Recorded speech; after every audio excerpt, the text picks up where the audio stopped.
မန်စီရဲ့ကွာဘလာချေကွဲမှုကိုအခုလိုအောက်တန်းစားဆန်ဆန်တင်ရောက်လှောင်ပြောင်လိုက်တဲ့ Ramos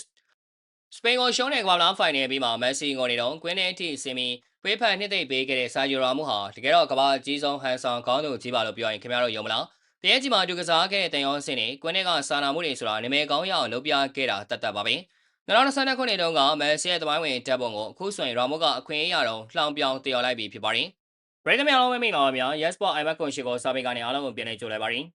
2016ကောင်လာပေါ်လို့ပွဲကြီးပြီးဆုံးသွားတဲ့အချိန်ကိုခင်ဗျားတို့ပြန်ပြီးမျက်စိတွေမြင်အောင်ကြည့်လိုက်ပါအာဂျင်နာအသင်းရှုံးနေသွားပြီးကိုမြန်နှုံးဆုံးအာဂျင်နာချာဂျီကိုနောက်ဆုံးချိန်ချရတော့မယ့်အသင်းနဲ့မျက်ရည်ကျတဲ့မက်ဆီရဲ့အနာကိုလူတယောက်ရောက်လာခဲ့ပါတယ်သူကတော့စပိန်ကတော်နောက်ခံလူကြီးဆာဂျီရာမိုပါပဲအဲ့ချိန်လုံးကကင်မရာတွေအားလုံးရှိမှရာမိုဟာမက်ဆီကိုတင်းတင်းကြပ်ကြပ်ပွေးဖက်ထားခဲ့တယ်ကျောကိုပို့ပြီးစာနာနာနဲ့ပေးတဲ့မိတ်ဆွေကောင်းကြီးတယောက်လိုနှစ်သိမ့်စကားတွေပြောနေခဲ့တယ်ကမ္ဘာတဝန်းကပရိသတ်တွေကလည်းဒီမြင်ကွင်းကိုကြည့်ပြီး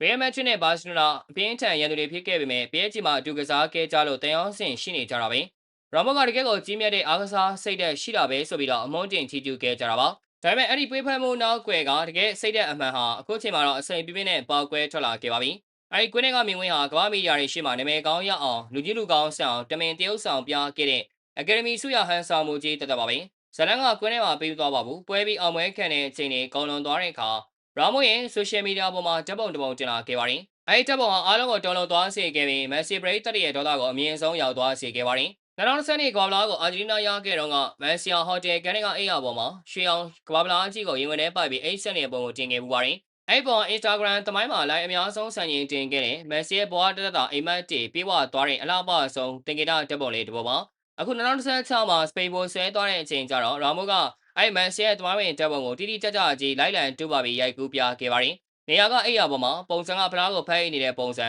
ဒါပေမဲ့မတူတာတစ်ခုကမက်ဆီလိုဖလားနှလုံးထဲမှာပဲစပိန်နေရရှိခဲ့တဲ့2010နဲ့2026ကမ္ဘာဖလားနှလုံးနဲ့အတူတူအိတ်ဆက်နေတဲ့ပုံစံမျိုးရိုက်ပြခဲ့တာပါဒါရိုးသားအောင်ပွဲခံတာလုံးဝမဟုတ်ပါဘူးမင်းမကမ္ဘာဖလားနှလုံးထဲရှိတာလေငါတို့စပိန်မှာကနှလုံးတောင်ရှိတာကွာဆိုတဲ့ဒေးဗယ်မျိုးနဲ့မက်ဆီကိုတိုင်းလောင်ပြောင်တယော်လိုက်တဲ့ရက်ဆက်လုံးနဲ့လောက်ရပါမက်ဆီနေနဲ့သူ့ရဲ့နောက်ဆုံးကမ္ဘာဖလားမှာရှုံးနေသွားလို့ရင်ကွဲမတွက်ခံစားရနေခြင်းအဝေးလဲကနေမှာမျက်ရည်တွေနဲ့အတူအားလုံးကိုနှုတ်ဆက်ဖို့ကြိုးစားနေခြင်းမှာကွင်းထဲမှာတော့ကစာနာတက်တဲ့မိတ်ဆွေကောင်းကြီးလိုဖက်ပြားခဲ့တဲ့လူကအခုတော့အဲ့ဒီကြေကွဲမှုကိုခွင်ကောင်းယူပြီးသူ့ကိုယ်သူထက်စီးကနေနေရာယူဖို့ဓမြောင်နဲ့နောက်ကျောကိုထိုးဆိုင်လိုက်တာပါပဲဘောလုံးကမှပြိုင်ဆိုင်ဆိုတာရှိပါတယ်အက်ကလန်စီကိုသွေးတွေဟာဘယ်တော့မှမခန်းချဘူးဆိုတာလည်းမှန်ပါတယ်ဒါပေမဲ့ပြန်မဲ့တယောက်လဲကြားနေတဲ့အချိန်မှာဆွဲထူပေးကြအောင်ဆောင်ပြီးမှပြန်ကန်ချလိုက်တာဟာအားကစားသမားတယောက်ရဲ့ဂုဏ်သိက္ခာနဲ့လုံးဝမညီညွတ်တဲ့အောက်တန်းချတဲ့လို့ရပါရာမိုဟာသူ့ရဲ့ခက်တန်ကြမ်းတန်းတဲ့နောက်ခံလူစိတ်တဲ့ကိုကွင်းထဲမှာနေမကပဲကွင်းပြင်ပါကလူမှုဆက်ဆံရေးမှာပါအစိမ့်တောက်ဖြစ်အောင်အသုံးချလိုက်တာဖြစ်ပါတယ်ဒီဖျက်ကြောင့်ဘောလုံးဝေဖန်သူတွေနဲ့ပရိသတ်တွေကြားမှာအကြီးအကျယ်ပေါက်ကွဲနေကြပါပြီ။ပြန်ကြီးမှာနည်းနည်းကြာအတူကစားခဲ့တုန်းကသူတို့နှစ်ယောက်ကြားမှာအဆင်ပြေနေပြီး